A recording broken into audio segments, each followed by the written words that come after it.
দুধ আর মাখন। যদি আমি আপনাকে জিজ্ঞেস করি এই দুইয়ের মধ্যে সম্পর্ক কি, আপনি বলবেন এ তো সহজ ব্যাপার, দুধ থেকেই তো মাখন তৈরি করা হয়। যদি আমি আপনাকে জিজ্ঞেস করি এই দুইয়ের মধ্যে তফাৎ কি, তাহলে কেউ বলবেন একটা তরল হলে অন্যটা খুবই গাঢ়। কেউ বলবেন একজন পিতা আর অন্যজন সন্তান। না, এই দুইয়ের মধ্যে তফাৎ হলো শুদ্ধতার। মাখন দুধের থেকে অনেক বেশি শুদ্ধ। এই বিষয়টা কিছুটা এইভাবে বোঝা যেতে পারে। যদি কোনো পোকা এসে সেই পাত্রে পড়ে যেখানে দুধ আছে, আপনি কি করেন? আপনি সেই দুধ ফেলে দেন। কিন্তু যদি কোনো পোকা এসে সেই পাত্রে পড়ে যেখানে মাখন আছে, তখন আপনি কি করেন? আপনি সেই পোকা বের করে ফেলে দেন। সেই পোকা নোংরা, সেই পোকা দূষিত। আর যদি আমাদের মন তরল হয়, তাহলে এই পোকা আমাদের মন দূষিত করে দেবে, তা নোংরা করে দেবে। কিন্তু যদি আমাদের মন মাখনের মতো শুদ্ধ হয়, তাহলে কুচিন্তা আপনা থেকেই চলে যাবে। তাই মনে রাখবেন, এই সংসারে পোকা অবশ্যই থাকবে। আপনি দুধ হবেন নাকি মাখন, সিদ্ধান্ত আপনার। রাধা রাধা। আপনি জীবনে কখনো না কখনো কোনো বৃক্ষকে জল অবশ্যই দিয়েছেন।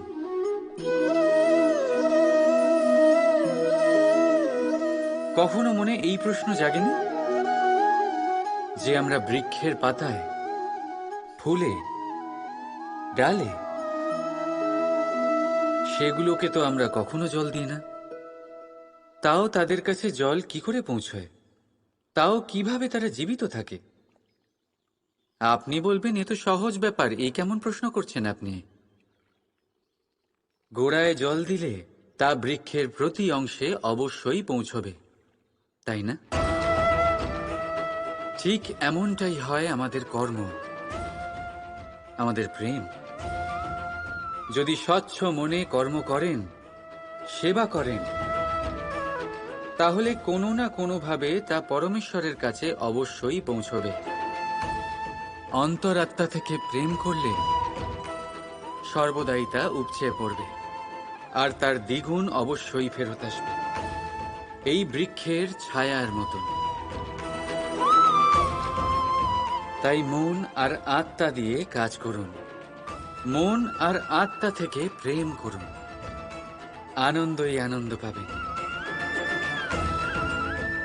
রাধা রাধা। এটা কে না চেনে?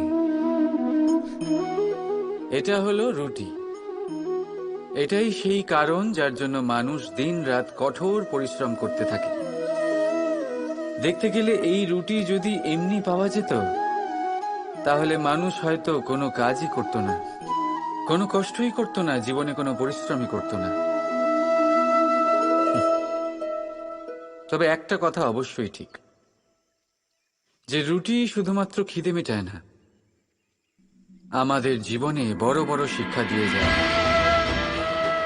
এবার একটু ভেবে দেখুন, রুটি আপনার তখনই সুস্বাদু লাগবে, এই রুটি আপনার স্বাস্থ্যের জন্য ভালো তখনই হবে,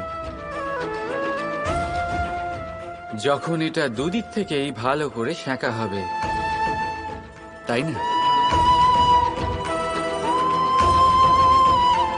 আমাদের জীবনে সম্পর্কও কিছুটা এরকমই হয়। যদি দুপক্ষ দ্বারাই ভালো করে পালন করা হয়, তবেই আপনি আনন্দ পাবেন। তাই শুধু পাওয়ার জন্যই ব্যাকুল হয়ে উঠবেন না, ফেরত দেওয়াতেও বিশ্বাস রাখুন। কারণ যখন একটা সম্পর্কে দুই পক্ষ থেকেই প্রেম থাকবে, দুই পক্ষ থেকেই করুণা থাকবে, কিছু করার প্রবৃত্তি থাকবে, তবেই সেই সম্পর্ক আপনাকে আনন্দ দেবে। তাই যখনই আপনি রুটি খাবেন, মনে রাখবেন আপনাকে আপনার সম্পর্কগুলিকেও এরকম মধুর বানাতে হবে। আর মন সুপ্রসন্ন হয়ে বলবে, রাধা রাধা। বর্ষার আকাশে আপনি একাধিকবার রামধনু দেখে থাকবেন, সাত রঙা, মন ভোলানো। প্রথম প্রশ্ন, এই সুন্দর রামধনু কিভাবে তৈরি হয়?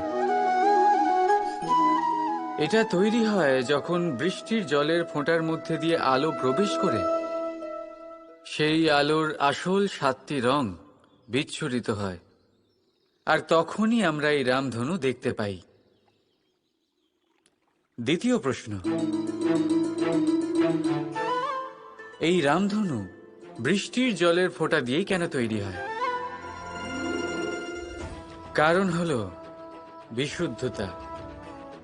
বৃষ্টির জলের ফোঁটা বিশুদ্ধ হয়, আকাশ থেকে ধরিত্রীর দিকে ঝরে পড়ে, কিন্তু নিজের জন্য নয়, ধরিত্রীর তৃষ্ণা মেটাতে।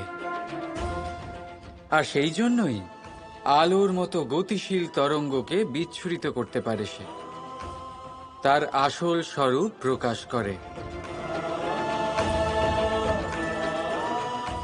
যদি আপনিও নিঃস্বার্থভাবে পরোপকার করেন, অন্যদের জন্য বাঁচেন, তাহলে বিশ্বাস করুন, কেউ আপনাকে কোনোদিন ঠকাতে পারবে না। বড় বড় প্রহার অসফল হয়ে যাবে যদি আপনার মনের মধ্যে প্রেমের শুদ্ধতা থাকে। রাধা রাধা। আসুন, আজ আপনাকে আমি একটা গল্প শোনাই। একবার এক চক্ষুহীন মানুষ মন্দিরে গেল ঈশ্বরের দর্শন করার জন্য। এবারে যখন ওখানে উপস্থিত লোকেরা জানতে পারল যে এই ব্যক্তি চক্ষুহীন, তখন কিছু লোক তাকে উপহাস করতে শুরু করে দিল। যে ব্যক্তি সম্পূর্ণরূপে দৃষ্টিহীন, সে কি করতে এসেছে এখানে? হয়তো সে ঈশ্বরের কাছে নালিশ করতে এসেছে যে কেন আপনি আমার দৃষ্টি কেড়ে নিলেন। কিন্তু এই সকল কথায় সেই চক্ষুহীন ব্যক্তি নিজেকে নিরাশ হতে দিল না। সে হাসল, আর শুধুমাত্র একটাই কথা বলল সে, মানলাম যে আমার ভাগ্য আমার থেকে আমার দৃষ্টি কেড়ে নিয়েছে, কিন্তু আমি অভাগা নই, কারণ আমার ঈশ্বর, উনি আমায় দেখতে পাচ্ছেন।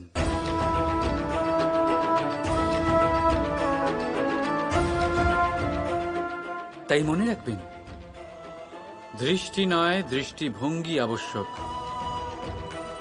যদি আপনার দৃষ্টিভঙ্গি শুভ হয়, তাহলে অশুভর মধ্যেও আপনি শুভ দেখতে পাবেন। আর মন প্রসন্ন হয়ে বলবে, রাধা রাধা।